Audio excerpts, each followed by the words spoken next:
Good morning. Good morning, everyone, and good afternoon and good evening, wherever you are.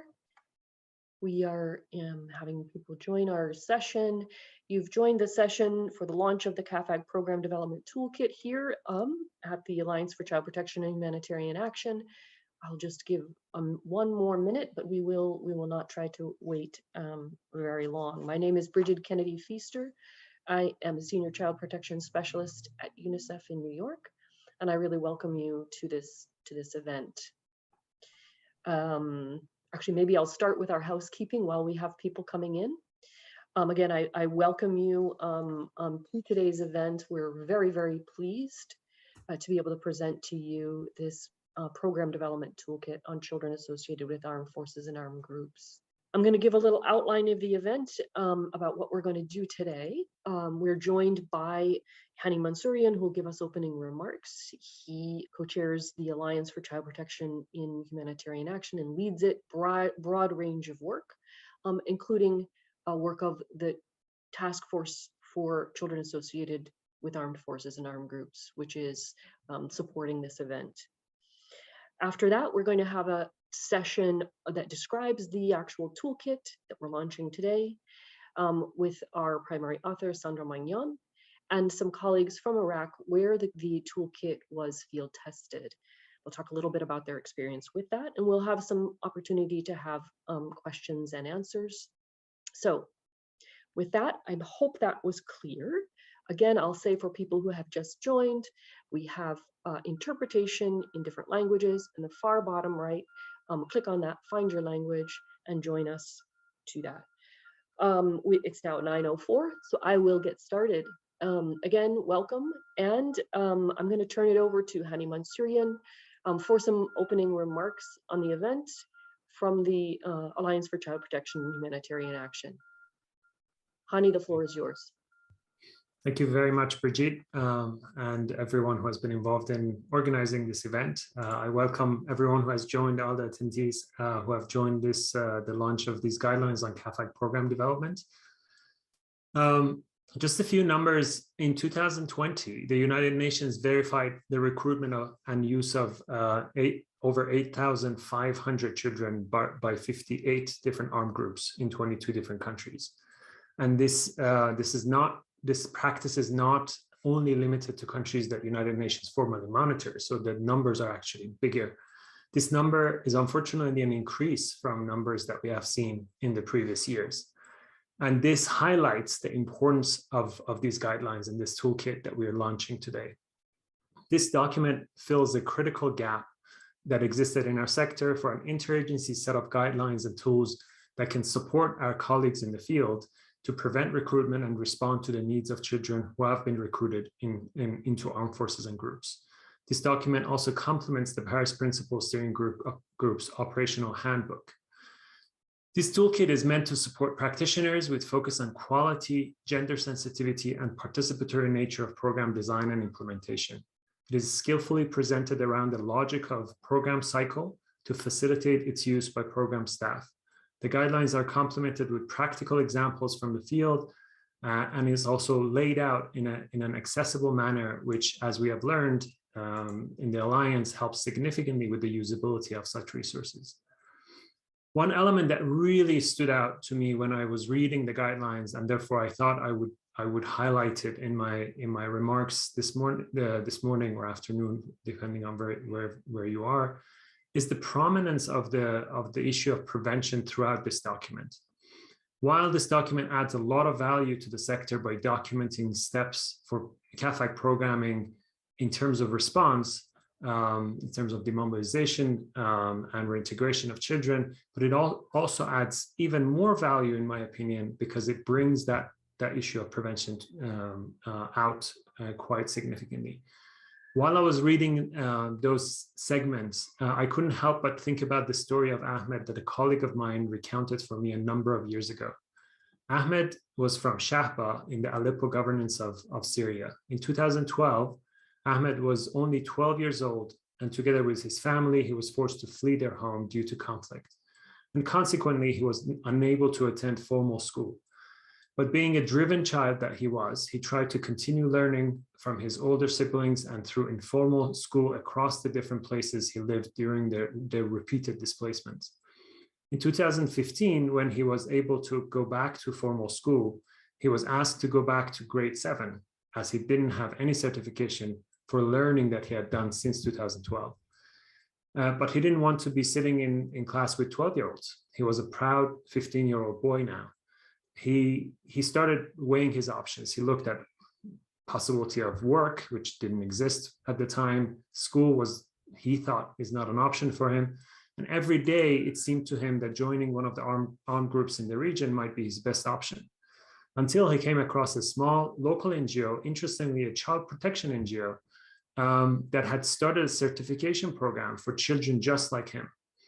They looked at this issue that relates to education as a child protection issue, and he was able to join the program and soon was able to sit in classes that were more appropriate to his age, and he went on to graduate high school a few years later. Ahmed could have been recruited and could have gone through horrendous experience of violence.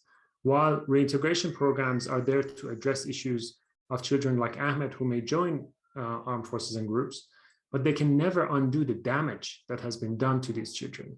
They can never erase the memory of the violent acts that children observe or have to commit themselves when directly involved in armed conflict.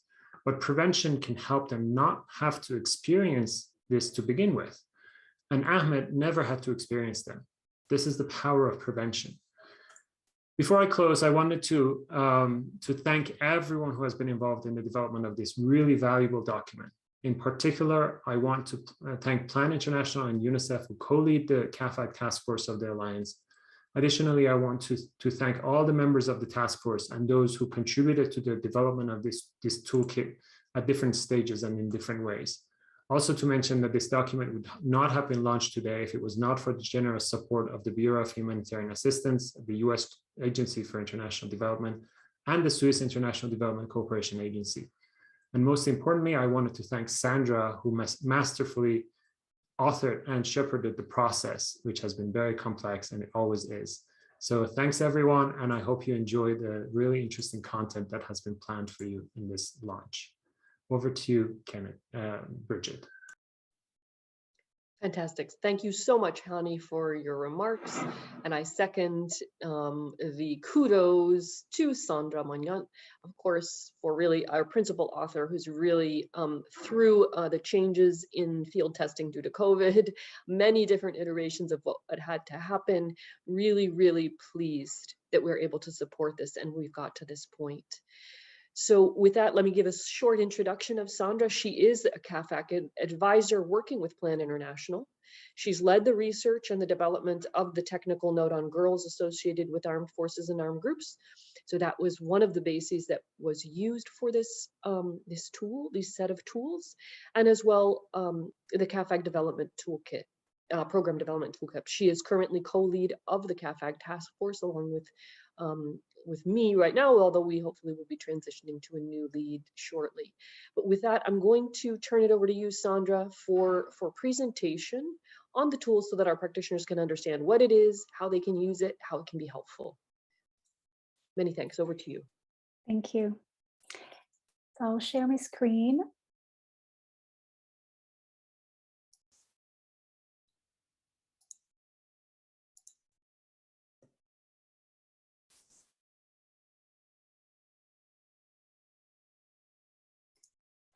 So good morning, good afternoon, everyone. I'm very pleased to see so many people joining us today for the launch of the CAAFAG Programme Development Toolkit. So this is the latest resource that the CAAFAG Task Force has developed under the leadership of UNICEF and Plan International.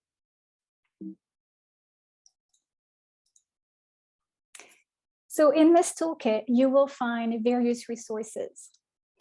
You will find some guidelines on how to design programs for CAAFAG, some training resources with a training guide, with PowerPoint presentations and handouts to facilitate a training, and some tools to contextualize. This toolkit has been piloted in 4 countries over the course of last year, So namely in Burkina Faso, in Central African Republic, in Afghanistan partially, and in Iraq. So in each country, we implemented a context analysis, a 5-day training with field practitioners, and I provided some remote technical support. So the context analysis includes various methodologies. It includes a risk assessment, a gender analysis, a needs assessment, a stakeholder analysis, and the consultation of former CAAFAG. So this will allow field practitioners to have a comprehensive understanding of the situation of children, of recruitment, the trends in exceeding armed forces among groups, and also the challenges that children face in their reintegration. So this is an overview of the structure of the toolkit. So as Hani mentioned, this follows the project cycle steps. So we start with some background information. So information about CAAFAG, what is CAAFAG, the forms of recruitment, the risk factors, the roles they can play, and also information about the legal and normative framework. And this was actually specifically requested by the field practitioners that participated to a survey that we conducted before the start of this toolkit. So we asked close to 200 practitioners around the world working with CAAFAG, what do they want to see in this toolkit? And one of the things they mentioned was having information on legal and normative framework in a simplified way, easily accessible to people who don't have a legal background. The second step of this toolkit focuses on the context analysis. That includes three phases. We have the planning, the getting ready, and the implementation. So in this step, you will find resources to train your enumerators, to collect information, collect data, to code data, and to analyze it. The third step focuses on program design and strategic planning. This is, to me, almost like the most important step of this toolkit. This is where we guide you in how to take this data that you have collected during the context analysis and translate it into actual programming. So here you will learn how to develop a program on prevention, on the release and identification of children, and on their reintegration. You will also find resources on monitoring, so how to develop indicators and a performance and measurement framework. There are resources on how to plan for your human resources and how to develop a budget.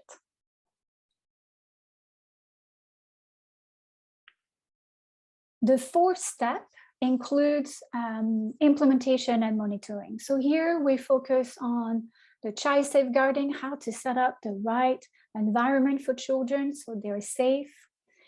Some information on data protection. We know that the CAAFAG data are extremely sensitive and then we need to protect them.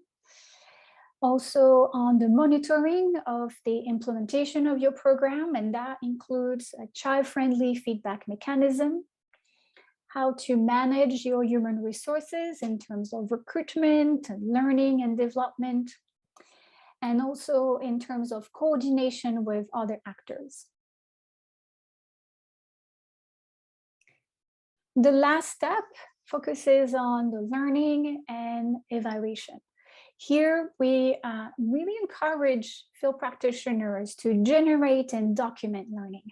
There are a lot of great initiatives, really interesting and innovative programs, some lessons learned on how to work with a particular group of children or how to engage with a particular armed group that then can be documented and shared with others, and we can all collectively learn from each other. And the last point is on evaluation. So here there are some short guidance on how to conduct an evaluation, also involving children. So this was like a quick overview of the content of the toolkit. The guidelines and the training materials follows the same structure. Now, I would like to highlight some key elements that are cross-cutting throughout the toolkit. And the first one is how to design gender-sensitive programs. So this toolkit will give you the resources to develop gender-sensitive programs. When I did the survey, the research for the technical note on girls, I realized that too often the programs for CAAFAG are designed with boys in mind. So what I mean is like the prevention strategies, the mechanism for release, the reintegration programs, they're all designed with boys in mind, mainly because girls are less visible because they're not well documented. So this toolkit will give you the resources, the tools to document specifically the situation of girls and boys. We have questions for both. You will also find resources to conduct a gender analysis, and that will give you some information on gender norms and recommendations to address the needs of girls that are mainly coming from the technical note. And I'd like to illustrate my point to share with you an example from Central African Republic. There we have conducted a context analysis during the pilot phase, and we have involved some girls who were formerly associated. And we asked them a few questions. One of them was about the roles that they play during their association. And we often think about girls as playing roles such as domestic tasks or being the wife of a fighter, which is true. And they also mentioned those roles. But in addition to that, they mentioned that they were the commander's wife, that they were carrying and cleaning weapons, they were translators, they were hairdresser. They were also in charge of executing prisoners, transporting corpses, cleaning ropes that were used to hang and torture people. So they provide like a variety of details that really highlights like all the roles that they play. That is a lot more than just domestic task. And I think that's important to document so then we can program more effectively. This will have implications on their integration. They also mentioned some of the obstacles to their exit of armed groups. And they mentioned that in the armed group, they felt respected. As the wife of the chef, for example, they had responsibilities that were acknowledged. They also received dignity kits to manage their menstruation.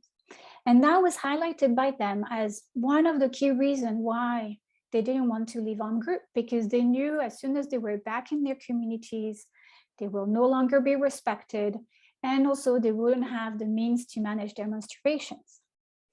How invaluable this information is, I was just blown away when I read this. And how this information can be used by organizations to program, to facilitate that release, encourage girls to leave by giving them the means, preparing the community so they can address the needs of girls that are actually better addressed within the armed group than within the community, it seems. Another example is from South Sudan, where in 2017, they used to identify about 1% of girls among the CAAFAG. And after they changed their orientation, the way they were identifying children, after they started to train women in how to safely identify these girls, who were often hidden, considered as dependents of fighters, they were able to increase the number of girls from 1% to 35%. So again, like this is another example of how gender-sensitive programs help you to include girls, to reach out to them in contexts where they tend to hide. So when your programs are gender blind and don't address those needs of girls, we actually take the risk to leave the girls behind. The second key element that I wanted to share, also cross-cutting throughout this toolkit, is the participatory approach. That is present in the context analysis, where we engage community members, so it's men, women, boys and girls from the communities, but also former CAAFAG. And I'd like to highlight here how important it is to involve children. And too often as child protection actors, we shy away from collecting data from children. We know the risk of doing harm, and we rather not collect any data from children because we don't want to, cause any harm. But actually, if we take the time to set all the safeguardings, to have all those safeguardings in place, if we take the time to train people to identify those who are going to collect data from children, then we can do it safely. And then the quality of data that we're collecting, it's so much more valuable than any data we will collect from adults talking about the situation of children. So with this toolkit, you will find resources. So there are key informant interviews, there are focus group discussions, and there are also session plans of mini workshops to conduct with former CAAFAG, with all the measures to take to do it safely, and to really encourage getting all those information from CAAFAG directly. We also developed culturally sensitive indicators with the involvement of the community and the children. And there, what we do is basically when you have those indicators that we all have, right? So like number of children released from armed groups, number of children reintegrated. What does it mean to be reintegrated? What does it mean to be released from an armed group? Does it mean that you no longer work for the armed group? Or does it mean you no longer feel you're part of the armed group? That's not the same thing. And the perception can be different from one country to another. Same on the reintegration. What does it mean to be successfully reintegrated? So we ask children, what does it mean to you?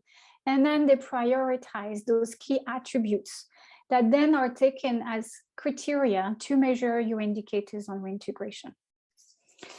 And I'd like to highlight some of the key elements we collected through the context analysis that then will inform programming.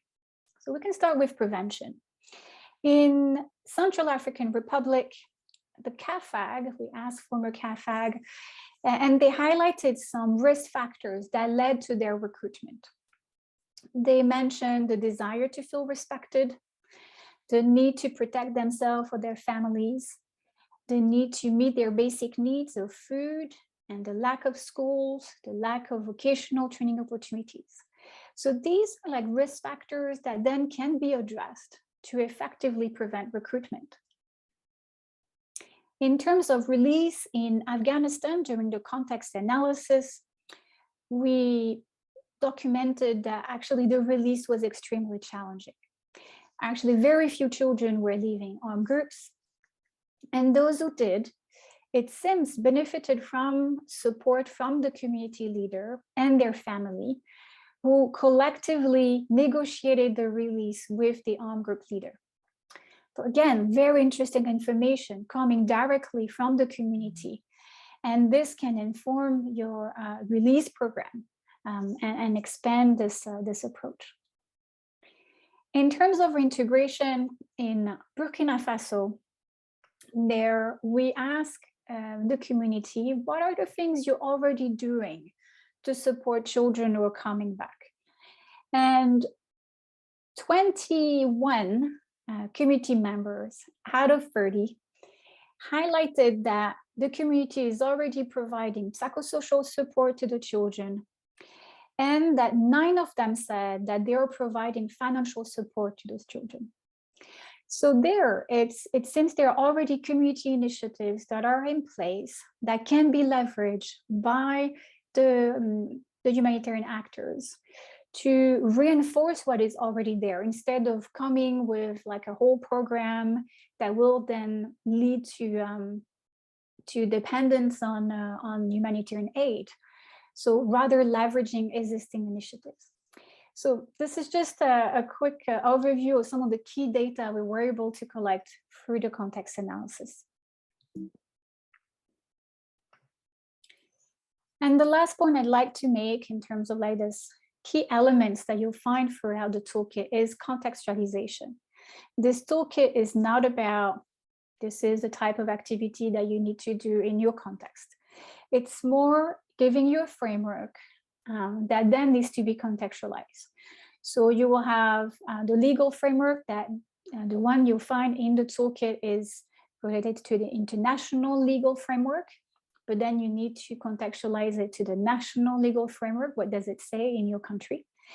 The data collection tools also need to be adapted in terms of the language to make sure the questions are not too sensitive. In terms of program design, there you will find more of a methodology rather than exactly what you need to do. So the methodology follows those 4 steps. We start with organizing the data. So the data you have collected during the context analysis, you organize it like in a table. Then you consider some key approaches that are different for prevention, for release, and for reintegration. Then there are the development of objectives and outcomes. What do you want to achieve with this program? And then only you brainstorm interventions. And there you will find a list of examples of interventions that are coming from different places, from Asia, Latin America, Africa, the Middle East. So there you can find many interventions then to inspire from and see which one can be adapted to your context. And then when we conduct the training at the end of the 5 days, the participants leave with very practical tools. They leave with a log frame that includes activities, objectives, outcomes on the prevention, the release, and the reintegration, as well as indicators that are contextualized to their country.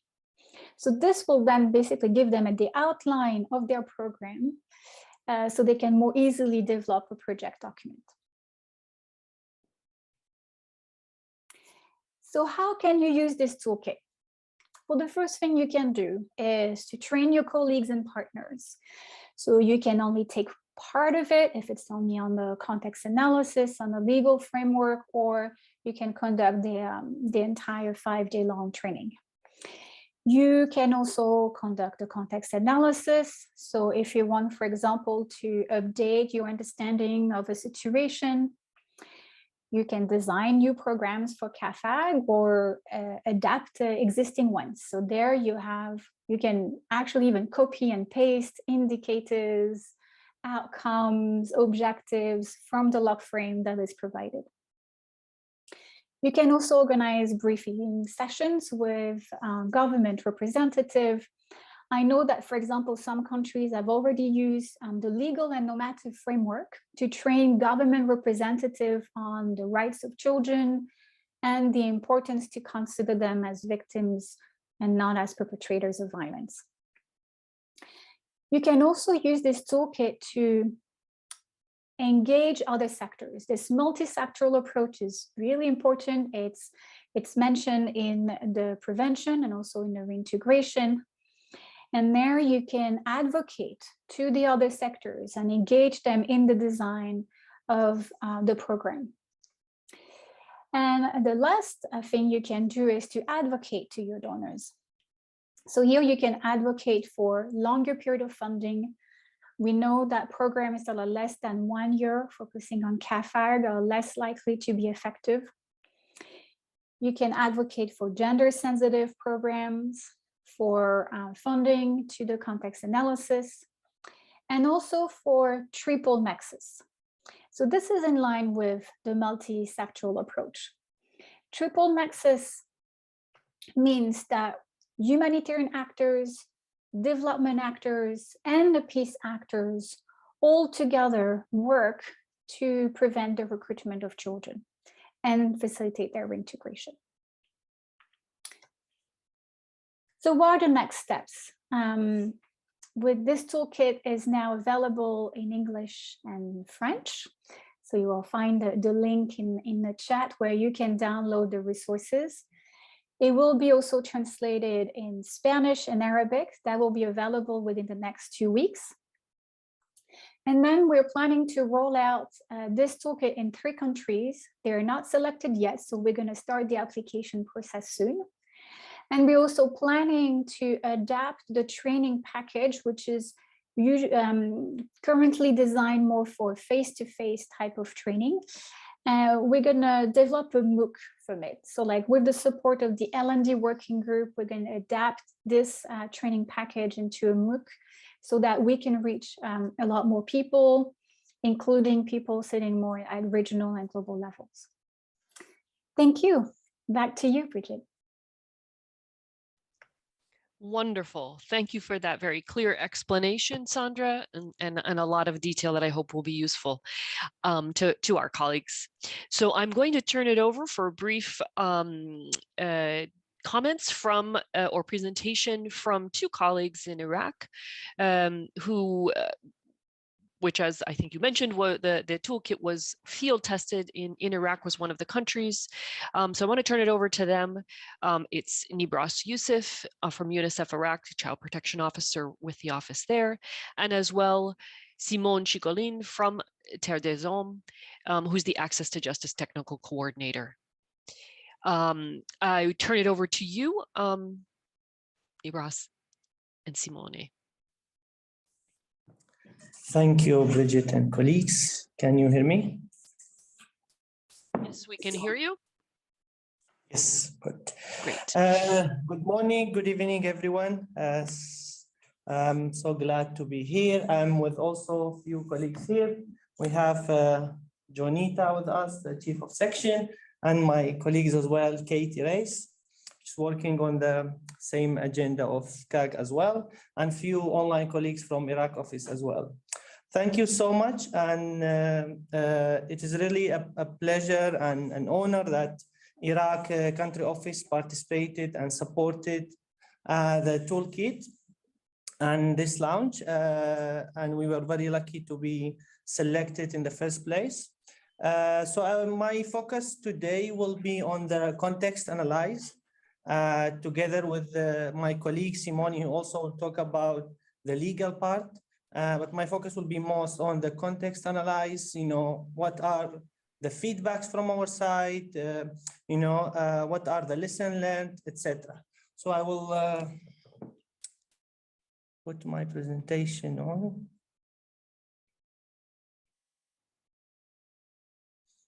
Is there? I can see. Okay, let me first present. Go to Zoom. Yeah, I have.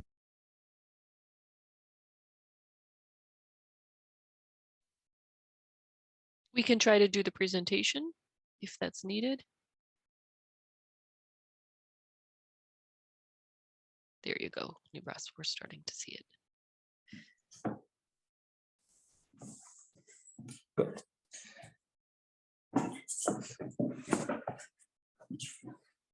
Yeah, so as explained that in Iraq, we're lucky to participate, and also unfortunately that Sandra was not able really to come for the workshop in Iraq due to some management issue.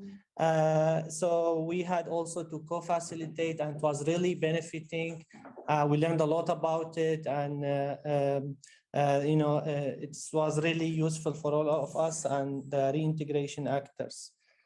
For the background, as you can see, it was led by the CAAFAG working group under the child protection subcluster, and also with support of the HQ. So the following organizations have participated in the collection of data. It was UNICEF, IRC, World Child UK, and Heartland Alliance. Here are some of the methodologies. So we focused on the gender, as also Sandra touched base a little bit on. So focused on the gender, on the stakeholders, and consultation with former children, and I mean CAAFAG. And that was really very, very important for us to have this participation of the children themselves, to hear more from them about what they've been through, what they think it will be working for them in all the steps of the process, identification, the release, the reintegration, all of that. So the tool were used, it was key informant interviews and focus group discussion. And there was also one online workshop. In total, partners had conducted 3 workshops with 48 CAAFAG children and 1 stakeholders analysis with 10 participants in governorates, because we also focus on, these governorates were mostly somehow affected by the conflict, but also, other where children also, you see recruitment, doesn't mean that there's conflict, but there was also children being recruited, which is in Nineveh, Ambar, Babel, Mosul, and in this district within these governorate, Sinjar, Bashika, Tel Kaif, Ramadi, Fallujah, and Mahmoudiyah.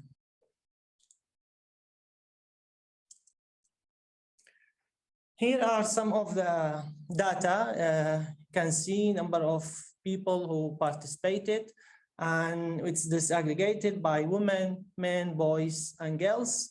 And obviously, you see the number of girls, why it is, very low comparing to the others. And obviously, because we know about, Iraq, it's one of the locations where you see a lot of culture sensitivity, sometimes for them could be recruitment. It's more about the role of, having direct participation in combatant, all of that, but we still, see a lot of information there, and the context analysis about the role of girls, how they were participated, and how it is different from one armed group to another.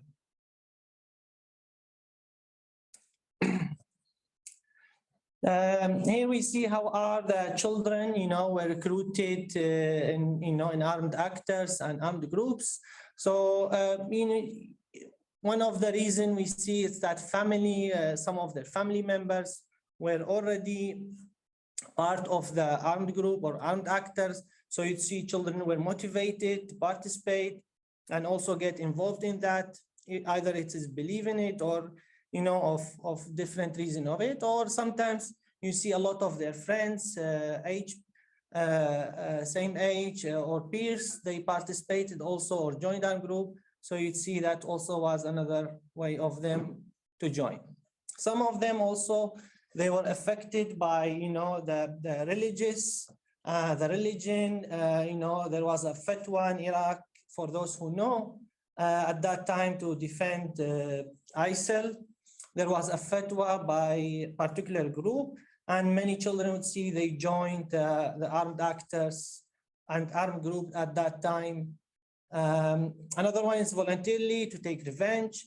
As I said, some, in conflict, obviously many people get killed. So many of their relative family members were killed. So you'd see many of them would voluntarily join just to take revenge, that feel that anger in them. Motivated by armed actors. So, also it is another way how armed actors would, pursue the children, motivate them by giving money, position, power, etc. All of that by giving to the children. So you would see a lot of children joined as they were motivated by the armed actors or armed groups. Here we see the risk factors. The risk factors, you see the lack of, economic opportunities. Many of these areas were affected by the conflict. And even in the first place, there was not really that much economic opportunities for these boys. So you'd see a lot of them that they were at risk of join or risk of being recruitment. Out of school boys, ignorance of the implication to help armed groups, temptation of money, as mentioned, that motivated them, desire to take revenge, radicalized and army mentality, extreme religious idea that's also, we could see in some of the armed groups more than the others, psychological distress, fear of retaliation by armed forces and armed groups. That's also another thing, they were looking for protecting themselves by joining, making sure that there will be no retaliation against them. For girls, poverty, lack of economy, similar to the boys, out of school as well, desire to take revenge, and bad friends or under pressure. These were mostly, the risk factors of that were, reflecting or affecting the boys and girls. Yeah, here and also some of the protection factors that also we, as a result of the contextualizing, talking to the boys and girls. So life skills for adolescent, decision-making skills, moderation in religious discourse, setting future ambitious goals to achieve in life. So all these, they were also mentioned during the interviews or focus group discussion with the boys and girls. Here we see, also wanted to share with you how the release and what does mean, for the case of Iraq, it may be different from other countries. We all know previous program of CAAFAG, there is a formal or informal release, but these groups and forces in Iraq, they didn't have really a kind of like very formal release process. So it was different from child to a child, and that's also affected the risk and protection factors as well. For example, for the ISIL Islamic State in Iraq, there was not really an official ceremony of releasing these children, but mostly, because it come to end the conflict and they end up in detention. For Popular Mobilization Forces, that also was a bit different. There was no a ceremony, celebrating, their release, etc. But also, when it come to end, the role was, we could see less involvement of the boys and girls. For Iraqi security forces, similar, there was also because of, a few cases. For PKK, we see also that was a different because there is no also a really release process for the children. We see a lot of these children would go and sometimes end up there, never come back. So that's also was different. It's different from maybe some countries and the DDR program, etc. How they release the children. These are some obstacles they were facing during the release. Nibras, can I ask you just to speed up a little bit if possible, so we have enough time? Thank you. Sure, thank you. So you see this some of the obstacles, and you also see, they were linked also to the risk factor. For example, finding a job, go out like they used to, that's even increased when they were released from these armed actors or armed group. Also, death threats, by the organization, either to them or their family. For example, fear of being homeless or economic, because there was also intensive and money salaries. For social stigma from friends, they were looked, some of the children, depending on the group they were joined, they were looked as a heroes. Some of them, they were looked as, victims or perpetrators. So that's also different. So for them, that was also some of the obstacles. Lesson learned. I think it's very important. We learned that the participation of the children to give their feedback by their language. What does it mean for them, to be joining? What are the risk factors? The mentality, also the point Sandra mentioned about if they are still part of that group, even if they are not participating now, in armed activity, but are they still mentally? Because for them, some of them, when they joined, it was joined by belief, you know, and it is a way of living their life. So it was not really disconnected from the armed group itself. But for them, you know, it was, that also really helped us a lot of understanding this issue. Make sure different age groups are part of the process, you know. Also the age group, it was really important to differentiate between them and separate them. Make sure facilitators are well trained and guided during the process, even if they are child protection actors. As Sandra also mentioned, it was really, we could see that detail in the toolkit, that you know, it made a balance of do not harm, but also make balance that, you know, the participation is there, but within that, training and guiding the practitioners on how to do it before that, and also during the process. And thanks to Sandra, who was step by step with us, even if she was not in the country in person. Children may still have mental connection to the armed group, as I explained in the previous point. That's it, all from my side. And if you have any question, there's also one point I wanted also to add, that some of the solution that also, when you know, put it there by the children for the participant, you know, also involvement of religious leaders, etc., all of that, but due to time we couldn't put it here as well. But thank you, and over to you if you have any question. Thank you, Nibras. Simone, over to you for any comments to add from your perspective.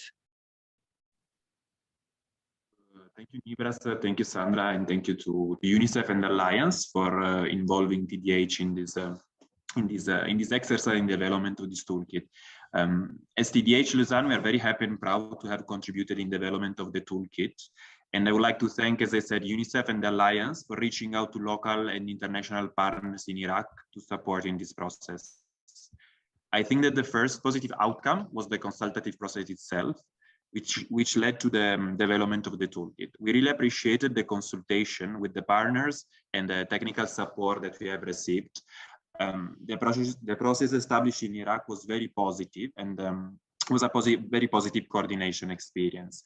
The Alliance technical support, as Nibras mentioned before, has been present in the whole process and reinforced was reinforced by the technical capacity that UNICEF has in the country, and that TDH and the other organizations have put into place.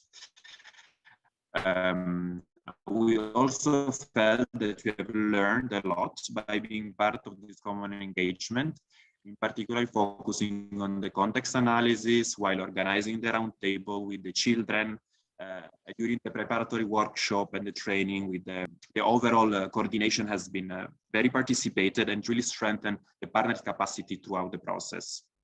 I also feel that because of the combination of the international and the field expertise that was put in place, we feel that the toolkit is a very practical and adaptable, and is adaptable to different contexts. We know very well as TDH Lausanne and also the other NGO that we are looking always for the most effective way to translate the international standard, international principle in and this is strategic to advance the programming and the partnership with other national and international actors. With the development of this toolkit, we think that with the Alliance, we have moved in this direction because now we have a clear guideline providing everyone an harmonized and practical language and approach, supporting inclusive and comprehensive programming for CAAFAG. During the training, the participants really appreciated the opportunity of discussing and also visualize the wording of the indicators, the activity, the participatory methodology, and all the tools that are needed to develop programs around CAAFAG. This brought a lot of clarity on how to develop high quality and technically strong intervention in all areas of CAAFAG programming, as was mentioned before, including prevention, release, and reintegration. What also came out as for primary importance is to refresh and update the knowledge of the professional in the field, and in particular on the legal framework protecting CAAFAG and prohibiting the recruitment and the use of children in armed forces and by armed forces and armed groups. During the training, one of the sessions that was highly requested and raised a lot of questions itself was the one on that included the legal framework. It was providing the principle and the legal instrument and the standard guiding the programming to support CAAFAG. Personally, I was also a bit skeptical at the beginning on having a training session only on the international national legal framework, mainly because not all the participants have always a legal background, or it might sound sometimes too specific or even boring to focus on the legal part. But actually, on the contrary, we discovered that during the training, the participants really showed a lot of interest in understanding exactly what are the legal tools that they could use in Iraq to advance the intervention and to advocate for an increase, to increase the protection of CAAFAG. The professional attending the training had all a high level of capacity, especially in terms of programming of CAAFAG, and they showed a good knowledge of the methodologies and tools used to provide practical support and how to provide direct services to children. However, it was greatly appreciated, in particular having the opportunity of highlighting the linkage between the instruments, the legal instruments, and how they can be applied to their programming. Yeah, this is what I wanted to add. I think that we are really looking forward to see how the toolkit will be used and implemented in the field by the other organization and the community of practice of child protection and for CAAFAG specifically. Yeah, that's all. Many thanks, Simone, for your contribution today. Very helpful to hear how it's, where the interest lied with the different tools. So we are coming up on our time. I think we have time for possibly one question before we go to our speaker. I know that our closing remarks. I know that Sandra has been trying to answer questions in the Q&A section. So please look there for your answers. I wanted to potentially just ask one question to you, Sandra, on behalf of. I think I have a question in. Wait a minute. Now I'm looking for my different things, Q&A and chat. From French. What are the steps observed in the process of withdrawal of children from armed forces and armed groups? Do you have anything you can talk about that in terms of the program cycle and this toolkit? Right, not an easy question.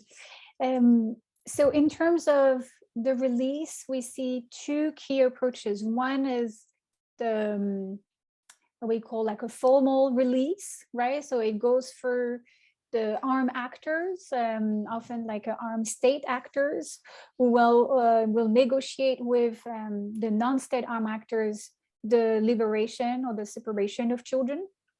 So that's a very formal process, involves the government, armed actors, and so on.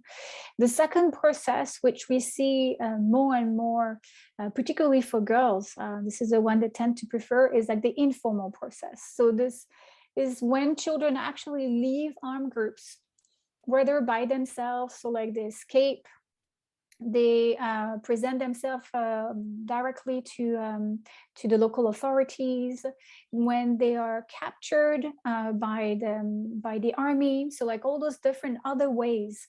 And we see that more and more, and less of this very structured kind of formal way of demobilizing children. We see like the practice, and particularly again, for girls don't want to be identified. So those very formal processes, they tend to shy away and quietly go back to their communities. So this means for us, in terms of child protection actors, how can we identify those children once they are already back in their communities? And this is where we need to involve community-based mechanism, the child protection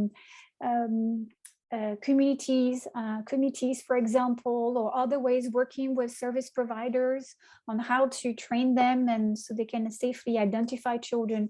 So these are the different ways that then we need to develop. Super, thank you. And I think what I wanted to say, I'm going to turn over now. And first, thank you all colleagues, Nibras, Sandra, Simone, Hani, for your remarks. I'm going to turn it over to Deborah Landis from the Bureau of Humanitarian Affairs in USAID. But I wanted to mention to everyone that the CAAFAG Task Force of the Alliance has a community of practice. And we'll put that in the chat.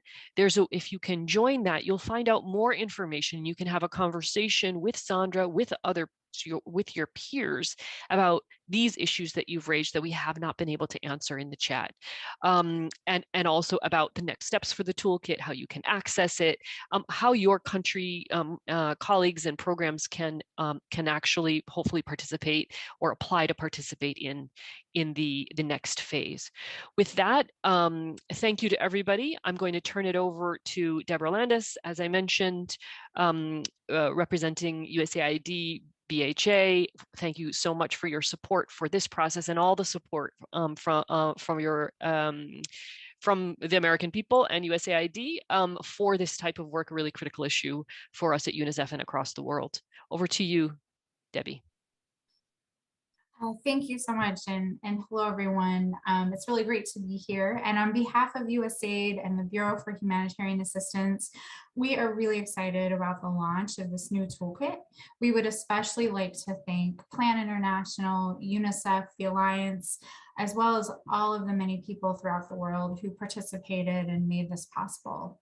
Across the world, we know that children associated with armed forces and armed groups face multiple risks, and ensuring that they receive appropriate care and rehabilitation is an urgent priority.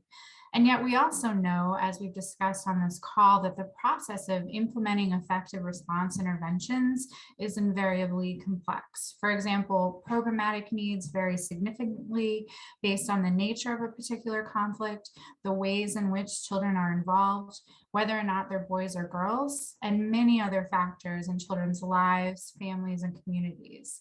As a result, we know that one-size-fits-all approaches are not effective, and that significant work is really needed in order to know how to respond effectively.